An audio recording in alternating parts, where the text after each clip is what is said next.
Hello friends, स्वागत है आप सभी का मेरे यूट्यूब चैनल में।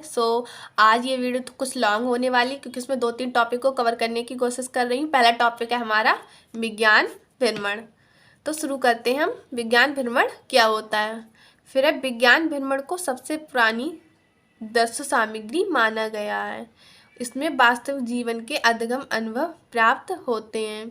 तो क्या है, विज्ञान भ्रमण हम किसी स्थान पर कर सकते हैं या फिर वो चिड़ियाघर हो गया, भूमि संरक्षण हो गया, कहीं भी स्थान पर करते हैं। तो कहते हैं विज्ञान भ्रमण के द्वारा हम क्या चीज़ों को प्रत्यक्ष रूप से देखते हैं। तो क्या हुआ, ये दृश्य सामग्री माना गया है। अब इसके आगे, ये साधन विद्यार्थी को उनके सामाजिक और प्राकृतिक वातावरण के बारे में बताते हैं। इस प्रकार भ्रमण द्वारा मौकों पर निरीक्षण करने की सुविधा प्राप्त होती है। अब जो विज्ञान भ्रमण हो गया, ये क्या हमको विद्यार्थी को सामाजिक और प्राकृतिक वातावरण के बारे में बताते हैं या फिर उनसे अटैच करते हैं, क्योंकि विज्ञान भ्रमण कहाँ होता है, कहीं भी सामाजिक वातावरण या फिर प्राकृतिक वातावरण में ही पूर्ण होता है।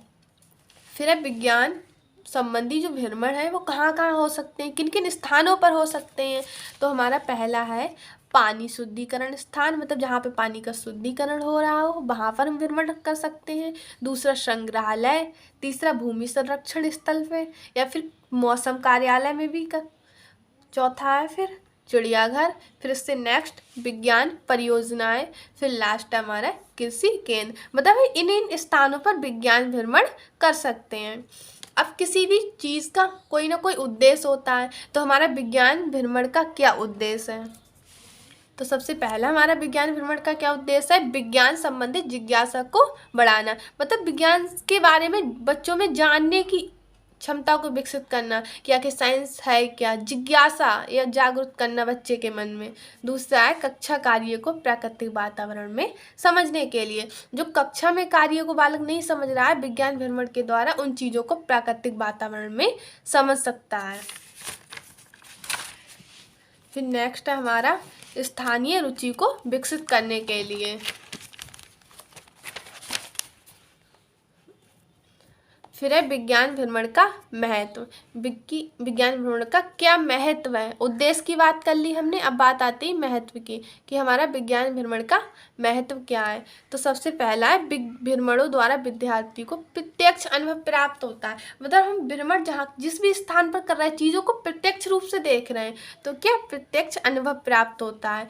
दूसरा है भ्रमण द्वारा नेतृत्व, सहयोग, आत्मविश्वास, योजना बनाने आदि योग्यताओं का विकास होता है। अब आप भ्रमण अकेले तो नहीं कर रहे हैं, बहुत सारे आपके फ्रेंड्स होते हैं, सर लोग होते हैं, तो क्या सहयोग और आत्मविश्वास की भावना का विकास होता है। फिर हमारा थर्ड पॉइंट क्या है, भ्रमण से विद्यार्थियों को विज्ञान से संबंधित वस्तुओं के संग्रह करने का अवसर मिलता है। आपने कहीं भी भ्रमण के लिए जा रहे हैं, तो क्या उससे ये हमें फ़ायदा होता है या फिर ये अनुभव होता है कि हमें इन चीज़ों को फेंकना नहीं चाहिए, ये हमारे लिए कहीं ना कहीं यूज़फुल हो सकती हैं। तो कौन कौन सी चीज़ें, जैसे विभिन्न प्रकार के मॉडल हो गए, चित्र हो गए, या फिर और भी चीज़ें जो विज्ञान भ्रमण और भी चीज़ें जो हमारे लिए हेल्पफुल हो सकती हैं, उनको हमें नहीं फेंकना चाहिए, संग्रह करके रख लेना चाहिए। फिर इसका हमारा नेक्स्ट है, इस प्रकार के भ्रमण द्वारा स्कूल और समाज की खाई कम होती है। अब कुछ बच्चे क्या होते हैं, समाज की या फिर बाहरी दुनिया से बिल्कुल भी अपरिचित होते हैं, तो भ्रमण के द्वारा हम क्या करते हैं, स्कूल और समाज की बीच की जो दूरियां हैं उनको कम करने की कोशिश करते हैं। फिर हमारा नंबर 5 है, इन भ्रमणों द्वारा कई जटिल संपत्तियों को स्पष्ट किया जा सकता है। कुछ हमारे टॉपिक ऐसे होते हैं जो हमें कॉलेज या स्कूल में अगर क्लियर नहीं हो रहा है, उन्हें क्या करते हैं, विज्ञान भ्रमण द्वारा जटिल से जटिल संपत्तियों को हम क्या करते हैं, आसानी से समझ सकते हैं। फिर नंबर हमारा है 6 पॉइंट, इन भ्रमणों द्वारा विद्यार्थियों में विज्ञान के प्रति उचित दृष्टिकोण का विकास होता है। उसके बाद है शिक्षाविदों के अनुसार भ्रमण कल्पना और प्रत्यक्षीकरण द्वारा सीखने के अवसर प्रदान करते हैं तथा कक्ष अनुदेशन को एकीकृत करते हैं।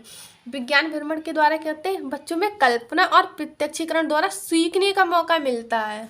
अब हम नेक्स्ट बात करते हैं, ऐसे भ्रमण क्या है, समाज को वास्तविक अनुभव कराते हैं जो कि पुस्तकीय ज्ञान से संभव नहीं है। मतलब पुस्तकीय ज्ञान में ऐसा संभव नहीं है जिनके द्वारा हम समाज में रह के या समाज में कुछ चीज़ों को सीख सकते हैं, वो हमें पुस्तकीय ज्ञान से प्राप्त नहीं होती। इसलिए विज्ञान भ्रमण द्वारा क्या कहते हैं, हम समाज और वातावरण के संपर्क में रहते हैं और ऐसी चीज़ें प्राप्त करते हैं जो हमें पुस्तकीय ज्ञान से प्राप्त नहीं हो सकती हैं। अब हम विज्ञान भ्रमण का आयोजन कैसे करें। अब भ्रमण पर जाने से पहले उसका क्या आयोजन करना होगा हमें, कि क्या करना है, हमारा उसका उद्देश्य क्या है। तो फर्स्ट उसके बाद बात करते हैं विज्ञान भ्रमण के सफल आयोजन के लिए यह आवश्यक है कि इनके प्रबंध तरीके से किए जाने चाहिए और इससे उद्देश्य की प्राप्ति के लिए शिक्षक निम्नलिखित पदों का अनुकरण कर सकते हैं। मतलब कुछ इन्होंने पॉइंट दिए हैं, इन चीज़ों को हम रख के विज्ञान का भ्रमण करते हैं। तो सबसे पहला हमारा कहीं भी जा रहे हैं तो उसका कुछ ना कुछ उद्देश्य होना चाहिए। तो सबसे पहले क्या है हमारा उद्देश्य का निर्धारण, मतलब हम किस उद्देश्य से भ्रमण पर जा रहे हैं। तो वह इस प्रकार के भ्रमण की संपूर्ण तैयारी से पहले यह तय करना अति आवश्यक है कि भ्रमण किन उद्देश्यों को सामने रख के किया जा रहा है। ये उद्देश्य शिक्षक और विद्यार्थी के सम्मुख पूर्णतः स्पष्ट होने चाहिए। मतलब विज्ञान भ्रमण पर जाने से पहले हमें अपना उद्देश्य निर्धारित करना चाहिए कि आखिर हम भ्रमण पर किस उद्देश्य से जा रहे हैं, और वह उद्देश्य शिक्षक और विद्यार्थी दोनों के सामने स्पष्ट होना चाहिए कि हम इस उद्देश्य से जा रहे हैं। फिर अब उद्देश्य हमारा क्लियर हो गया। अब हम जाने से पहले क्या बनाएंगे, योजना। सभी कार्यों को व्यवहारिक रूप देने से पहले उनकी योजना बनाना परम आवश्यक है, अन्यथा सफलता की कामना में समय नष्ट होने के अतिरिक्त कुछ हाथ नहीं लगे। हमने अपना उद्देश्य क्लियर कर लिया कि हमें इस उद्देश्य से विज्ञान भ्रमण पर जाना है। अब हमें वहाँ पे क्या करना है, कैसे करना है, ये सब योजना बना। आप ट्रिप पे जाते हो, कहते हैं मतलब योजना वाली, मैं वहाँ जाके ये करूँगा या फिर वहाँ घूमूंगा, ये रील्स, कुछ लोग रील्स भी बनाते हैं, रील्स बनाऊंगा या कुछ भी करूँगा, मतलब पूरी योजना बनाते हैं कि इस घंटे में ये करूँगा, इतने टाइम ये करूँगा। तो इसी तरह क्या है, विज्ञान भ्रमण पर जाने से पहले सबसे पहले हम उद्देश्य निर्धारित करते हैं, फिर योजना बनाते हैं। अगर हम योजना नहीं बनाएंगे तो हमारा पूरा दिन ऐसे ही चला जाएगा और हमें किसी भी उद्देश्य की प्राप्ति नहीं होगी और हमारा समय क्या होगा, फालतू में नष्ट हो जाएगा। अब हमारा उद्देश्य भी क्लियर हो गया, हमने योजना भी बना ली हमें क्या करना है, कैसे करना। अब क्या करते हैं, तैयारी, प्रिपरेशन। तो क्या है, योजना बनाने के पश्चात भ्रमण पर जाने के लिए सभी लोग अपनी अपनी तैयारी करते हैं। विद्यार्थियों को भ्रमण पर चलने के लिए प्रेरित किया जाना। हमारा उद्देश्य क्लियर हो गया, हमने योजना भी बना ली। अब क्या है कि हमें क्या करना चाहिए कि विद्यार्थियों को प्रेरित करना चाहिए कि उन्हें विज्ञान भ्रमण पर चलना चाहिए। वहाँ पर चल के हमें बहुत कुछ सीखने को मिलेगा। इस तरह से जो विद्यार्थी नहीं जा रहे हैं उनको भी प्रेरित करके हमें विज्ञान भ्रमण पर ले जाना चाहिए। अब उसके बाद हम बात करते हैं लागू करना। क्या योजना को लागू करने के लिए विद्यार्थी को छोटे छोटे समूह में बांट दिया जाए और उन्हें कर्तव्य बता दिए जाएं। ऐसे में कड़ा अनुशासन आयोजन की सफलता के लिए पहली शर्त होती है। अब हमने क्या करा था, उद्देश्य क्लियर कर लिए थे अपने, और दूसरा था हमारा योजना, तीसरा में प्रिपरेशन, तैयारी भी कर ली थी। अब हम सबको लागू कर रहे हैं। लागू कैसे करेंगे, विद्यार्थियों के समूह बांट देंगे, छोटे छोटे समूह में बांट देंगे और उनको कर्तव्य बता देंगे कि आपको ये करना है, आपको ये करना है। और सबसे पहली शर्त क्या है, अनुशासन होना चाहिए किसी भी चीज़ में। आप किसी भी उद्देश्य को तभी पूरा कर सकते हो जब आप अनुशासन में रह के अपने कार्यों को ठीक प्रकार से करो। फिर 5th नंबर पे हमारा क्या आ गया, अनुवर्ती क्रिया। इस प्रकार के भ्रमण के पश्चात क्या है, अनुवर्ती क्रिया का होना अति आवश्यक है। इस प्रकार विद्यार्थियों से उस भ्रमण पर मतलब इसमें आप जिस भी भ्रमण पर ले जा रहे हो विद्यार्थी को, जिस भी स्थान पर ले जा रहे हैं, वहाँ उसने क्या सीखा क्या नहीं सीखा, उससे पूरा या तो वार्तालाप करें या उस पर एक लेख लिखवाएं कि आपने वहाँ पे क्या क्या सीखा, क्या क्या नहीं सीखा। उसके बाद लास्ट है हमारा मूल्यांकन। संपूर्ण भ्रमण समाप्त होने के पश्चात इसका पूर्ण मूल्यांकन किया जाना चाहिए। भ्रमण में रह गई त्रुटियों आदि को विश्लेषण करके आगामी भ्रमण के दौरान उन पर ध्यान दिया जाना चाहिए। मतलब पूरा हम जो भ्रमण किया उसका मूल्यांकन करेंगे कि मतलब क्या क्या त्रुटियां रह गई हमारी इस भ्रमण में। अगर जो जो कमियां या त्रुटियां रह गई थी वो हम आने वाले आगामी या फिर नेक्स्ट हम कभी भ्रमण पे गए तो उन पर ध्यान देना चाहिए और उन कमियों को दूर करना चाहिए।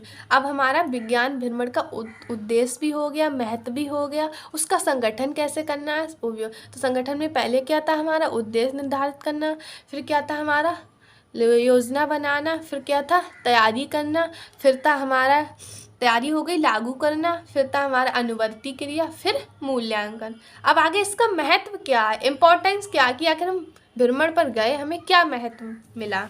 तो क्या है, भ्रमण के द्वारा छात्रों में सामान्य ज्ञान में वृद्धि होती है, जनरल नॉलेज बढ़ती है। इससे छात्रों की मानसिक शक्तियों का भी विकास होता है।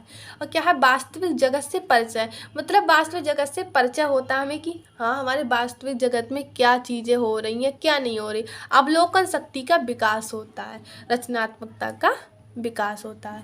अवलोकन शक्ति मतलब चीज़ों को देखने, सोचने, समझने की क्षमता का विकास होता है। और बोल सकते हैं यहाँ पे चिंतन शक्ति का भी विकास होता है। आपने किसी चीज़ को देखा तो सोच में पड़ रहा है यार ये ऐसी चीज़ कैसी है, क्या है क्या नहीं, तो आप अपने टीचर से पूछोगे तो कहीं ना कहीं आप अपने माइंड में उस चीज़ को सोचोगे, तो क्या है, चिंतन शक्ति का भी विकास होगा।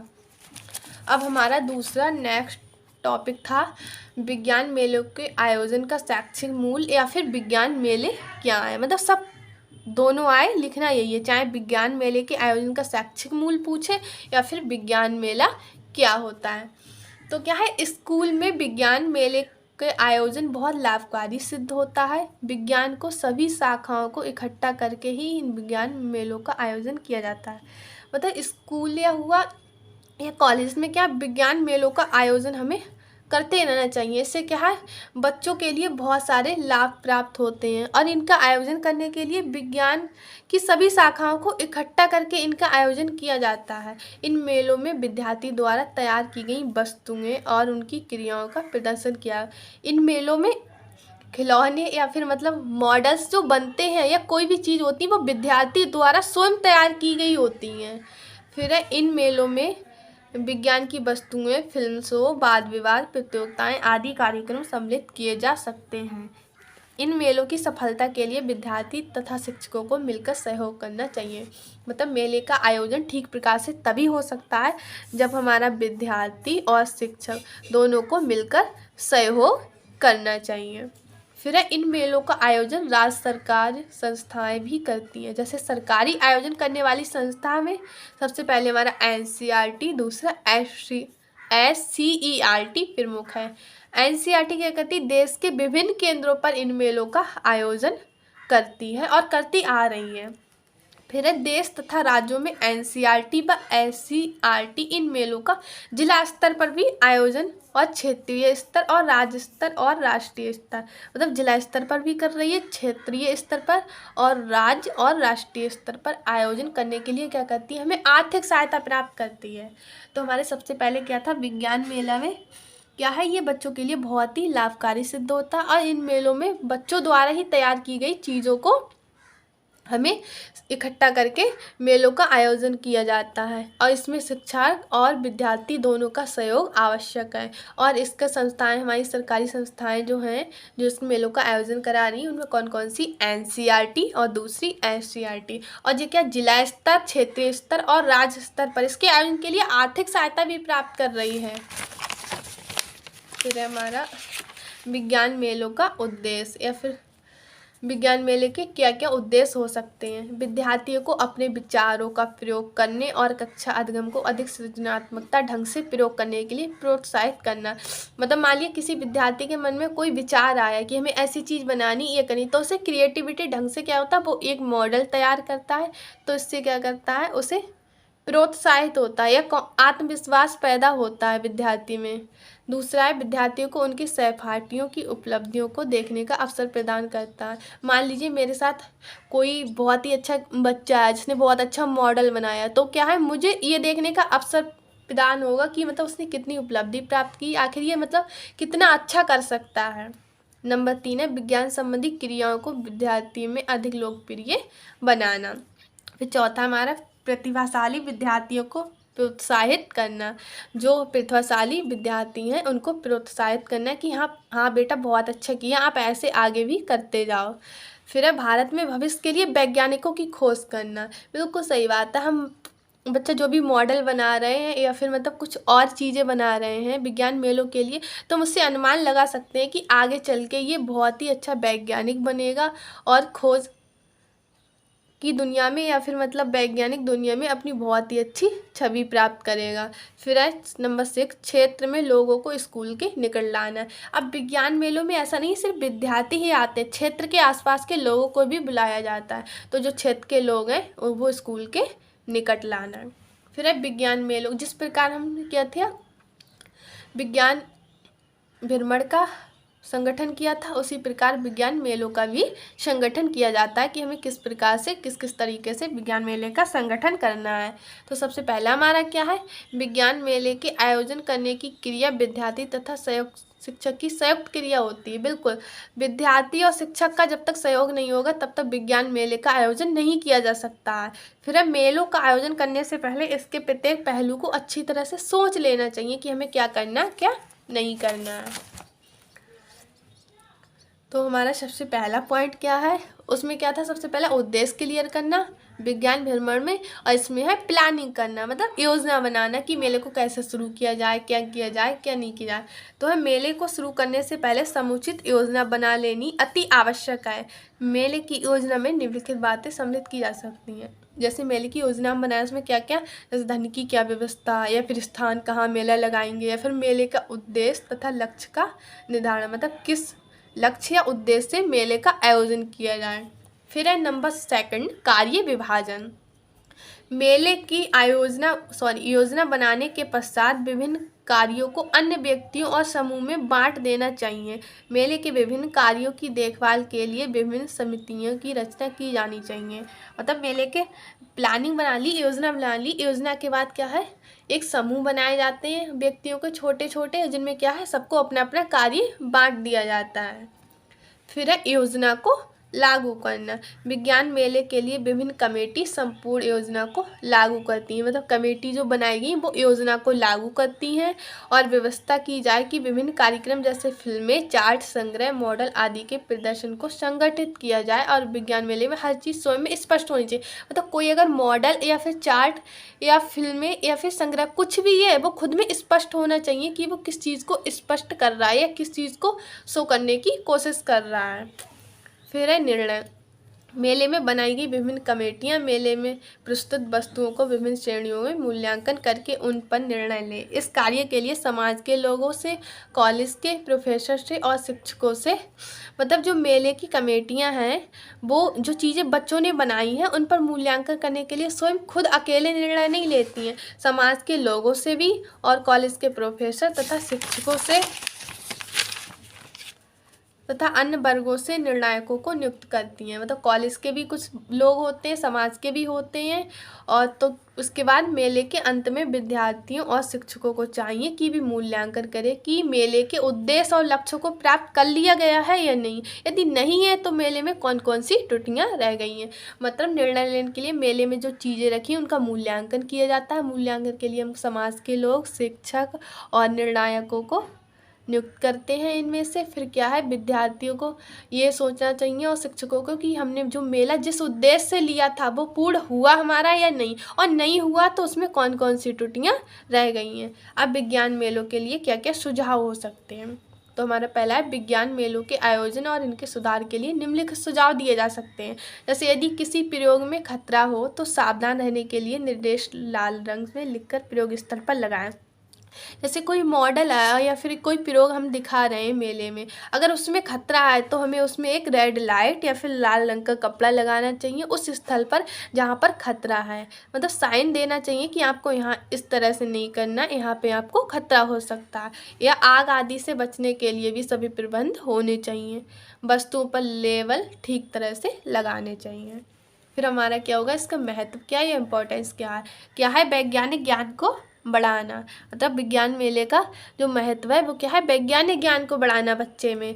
दूसरा, सृजनात्मकता, विवेचनात्मकता, वैज्ञानिक कौशलों को प्रोत्साहित करना, वैज्ञानिक दृष्टिकोण का विकास करना, या विद्यालय कार्यों पर ध्यान केंद्रित करना, प्रतिभाओं की पहचान करना, अवलोकन शक्ति का विकास करना।